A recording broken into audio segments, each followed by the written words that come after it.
un buen grupo de pacientes, más o menos el 10 o 5%, se va a convertir en un dengue con signos de alarma. Y eso es lo que las personas tienen que conocer. ¿Cuáles son esos signos de alarma que luego de 2 o 3 días de fiebre van a aparecer? Dolor abdominal, se me va a doler la barriga, como dice el paciente, de la nada, yo estoy con fiebre, y después de esos 3 días me empieza a doler la barriga, incluso puedo llegar a vomitar en forma persistente. Si un paciente en cualquier lugar del Perú tiene esta fiebre, no conoce su causa, y de repente al tercer día empieza a doler la barriga o vomita, ese es el principal signo de alarma que el paciente tiene que identificar. Vamos a dialogar con el doctor Juan Carlos Celis, él es médico infectólogo de Iquitos. ¿Qué está sucediendo en Iquitos? Bueno, pues mueren 3 personas a la semana por dengue, esto en la ciudad de Piura, y en Ancash, por ejemplo, en la provincia de Casma, ha reportado 20 casos de COVID-dengue. Este es un híbrido. Vamos a hablar acerca del tema con el doctor Juan Carlos Celis. Bienvenido, Exitosa. Muy buenos días. Ángel, buenos días. Gracias por la invitación a hablar de este tema. Claro que sí. Ahora, bueno, no solamente tenemos que preocuparnos por si llega o no llega la viruela del mono, está cada vez más cerca, se han reportado casos en Ecuador, otros también en Argentina, pero el dengue lo tenemos en nuestro país hace mucho tiempo y temporada a temporada, en determinados meses del año hay un incremento. Y las cifras están allí, ¿no? Para leerlas y, por cierto, para tomar acciones. ¿Estas se toman o no se toman? Coméntenos, por favor. Así es, Ángel. En realidad, estos últimos 4 años, en este año 2022, tenemos una cantidad de casos que no se repetía ya casi desde el 2017. Es decir, estamos en un brote más intenso de lo que teníamos acostumbrados. Durante la pandemia, obviamente, hubo una disminución de casos moderada, pero nuevamente otra vez los casos se han disparado. Como ya sabemos, en muchas enfermedades, Ángel, se han desviado los recursos que a veces eran destinados para evitar justamente estos brotes, ¿no? Fumigación, control vectorial, difusión a la comunidad, todo se ha descuidado durante pandemia y ahora pues tenemos una gran explosión, gran movilidad de las personas. Y este es un zancudo antropofílico, o sea que viaja también con nosotros, se desplaza, mueve también con nosotros. Entonces ahora ya que todo sea, digamos, ha vuelto casi a la normalidad todo, entonces el zancudo también ha aumentado, ¿no? Y no se han hecho las medidas que deberían tomar. Como bien has dicho, tenemos un brote intenso ahorita en Piura, y Madre de Dios, Piura y Madre de Dios son las 2 regiones que tienen ahorita las tasas más altas de mortalidad. Piura ha reportado ya 20 fallecidos y en lo que va de este año, y Madre de Dios va con 10, ¿no? Son las regiones que tienen más altas tasas. Loreto ha reportado 5 fallecidos, ya estamos aproximándonos a 50,000 casos a nivel nacional, que es solamente lo que se reporta, claro. Y cada vez hay más regiones que tienen el zancudo. Acuérdate que en Lima también ya se ha detectado el zancudo Aedes aegypti. Esta es una enfermedad que se transmite por la picadura de este zancudo, y entonces hay más regiones con más casos, y justamente eso hay que llamar la atención a tus oyentes, porque al extenderse a otras regiones, hay regiones donde poco conocen, digamos, de esta enfermedad, y eso podría hacer que no se advierta el peligro, digamos, de tener una enfermedad febril que luego de 3 días puede complicarse, Ángel. ¿Qué medidas se deben de tomar entonces para que no nos sorprenda con la guardia baja?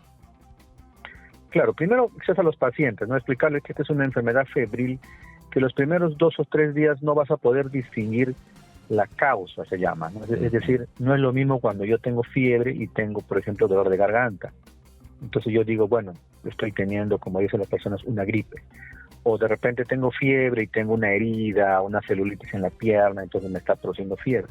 En este caso, en el dengue, es una enfermedad febril sin causa aparente, es decir, yo no sé por qué tengo fiebre. Le pregunto si tiene dolor de garganta, el paciente dice no, tiene diarrea, no, tiene tos, no, tiene alguna herida, no. Entonces, esa fiebre de origen desconocido, de causa no identificable, debe hacernos sospechar en dengue, sobre todo en las regiones donde se está reportando nuevos, porque muchos médicos, los pacientes no lo conocen, ¿no? Esta fiebre, cuando ya pasa segundo o tercer día, tiene una característica, nosotros le decimos rompehuesos, ¿no? O sea, porque da mucho malestar de cuerpo, mucho dolor de cabeza, articulaciones, músculos duelen bastante. Pero digamos, esa no es la parte más delicada. Pasados estos 3 días, muchos pacientes se van a convertir en cuadros leves y ahí terminó todo. básicamente con paracetamol hidratando. Pero un buen grupo de pacientes, más o menos el 10 o 5%, se va a convertir en un dengue con signos de alarma. Y eso es lo que las personas tienen que conocer. ¿Cuáles son esos signos de alarma que luego de 2 o 3 días de fiebre van a aparecer? Dolor abdominal, se me va a doler la barriga, como dice el paciente, de la nada, yo estoy con fiebre, y después de esos 3 días me empieza a doler la barriga, incluso puedo llegar a vomitar en forma persistente. Si un paciente en cualquier lugar del Perú tiene esta fiebre, no conoce su causa y de repente al tercer día empieza a doler la barriga o vomita, ese es el principal signo de alarma que el paciente tiene que identificar. ¿Por qué? Porque si el paciente en ese momento no va a un centro de salud y no lo hidratan en la vena, es muy probable que ese paciente llegue tarde, como muchos de los que han fallecido por dengue, no sepa que tiene un dengue porque ya se va la fiebre y él piensa que es otra cosa, o los médicos también podrían confundir esta entidad con otra cosa si el paciente no les explica bien la fiebre. Y entonces ese dengue, que al inicio era un dengue con fiebre solamente, se convierte en un dengue grave o en un dengue con signos de alarma. Y esa es la causa de que muchos pacientes se agraven, porque creen que lo pueden manejar en casa, esperan toda la noche para ir al día siguiente al hospital. Y entonces esa característica, yo lo que quisiera es que todos quede claro, de que es una fiebre que pasa 2 o 3 días, luego me empieza a doler el abdomen o vomito, tengo mucha debilidad.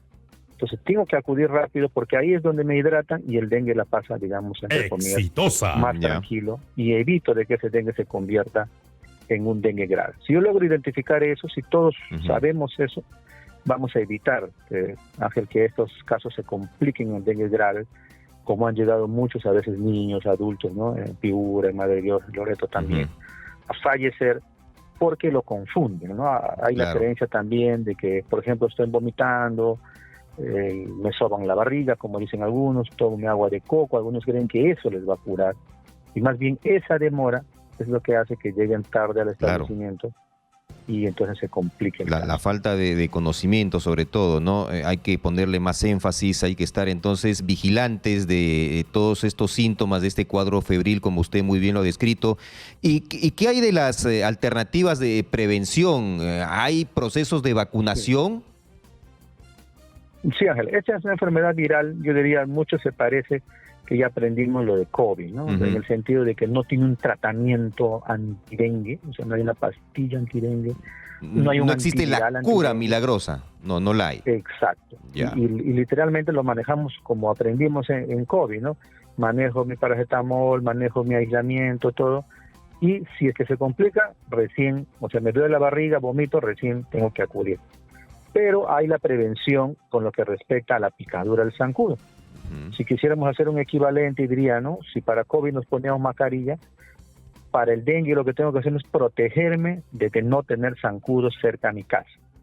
Entonces ahí sí viene el trabajo de la población, la comunicación que hay que hacer a todos, porque esto es un zancudo que vive muy cerca a nosotros.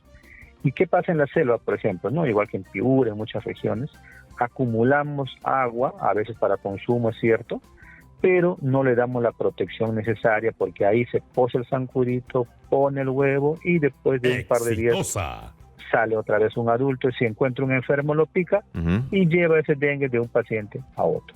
Entonces la fumigación también tiene mucho que ver con eso. En Lima están fumigando mucho, en algunas regiones como Loreto también. Eso disminuye un poco los casos, pero solamente estás atacando al zancudo adulto. Luego hay que combatir esos criaderos, ¿no? Si todos eliminamos esos criaderos de zancudos de nuestra casa, de nuestras huertas, esas llantas, cáscaras de coco que ahora están botadas ahí en la esquina, y en zonas donde llueve, pues eso se convierte en un criadero, ¿no? Correcto. Entonces, ahí tenemos al zancudo cerca y ahí es donde todos podemos colaborar con nuestra casa y no tener el cerca. Para cerrar el diálogo, estos casos híbridos de covidengue, en Ancash tenemos un reporte de 20, si no me equivoco. ¿Hay más casos registrados?